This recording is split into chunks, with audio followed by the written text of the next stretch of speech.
চট্টগ্রামের ভারতীয় ভিসা আবেদন কেন্দ্রের কার্যক্রম অনির্দিষ্ট সময়ের জন্য স্থগিত করা হয়েছে। ভারতীয় ভিসা সেন্টারের অফিসিয়াল ওয়েবসাইটে প্রকাশিত এক বিজ্ঞপ্তিতে এই তথ্য জানানো হয়েছে।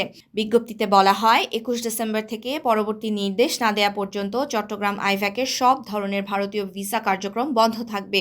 পরিস্থিতি পর্যালোচনা শেষে কেন্দ্রটি পুনরায় চালু হলে সে বিষয়েও জানিয়ে দেয়া হবে। এই সিদ্ধান্তের ফলে চট্টগ্রাম ও আশেপাশের জেলার বিপুল সংখ্যক ভিসা প্রত্যাশীরা অনিশ্চয়তার মুখে পড়েছেন। হঠাৎ করে কার্যক্রম স্থগিত হওয়ায় তারা ভোগান্তিতে পড়েছেন বলে জানা গেছে। এর আগে একই ধরনের পরিস্থিতির কারণে গত বুধবার ঢাকার ভারতীয় ভিসা আবেদন কেন্দ্র সাময়িকভাবে বন্ধ রাখা হয়েছিল। গত 18 ডিসেম্বর বৃহস্পতিবার রাজশাহী ও খুলনার আইভ্যাকের কার্যক্রমও বন্ধ ছিল। সর্বশেষ আপডেট জানার জন্য আইভ্যাকের অফিসিয়াল ওয়েবসাইটে নজর রাখার পরামর্শ দেওয়া হয়েছে ভিসা প্রত্যাশীদের। বর্তমান সময়ে চলমান নানা ঘটনায় বাংলাদেশের রাজনৈতিক এবং নিরাপত্তা পরিস্থিতি কিছুটা অস্থির। এর প্রভাব পড়েছে বাংলাদেশ ও ভারতের কূটনৈতিক সম্পর্কেও। ধারণা করা হচ্ছে ঝুঁকি ও অনাকাঙ্ক্ষিত পরিস্থিতি এড়াতেই এমন সিদ্ধান্ত নিয়েছে আইভ্যাক।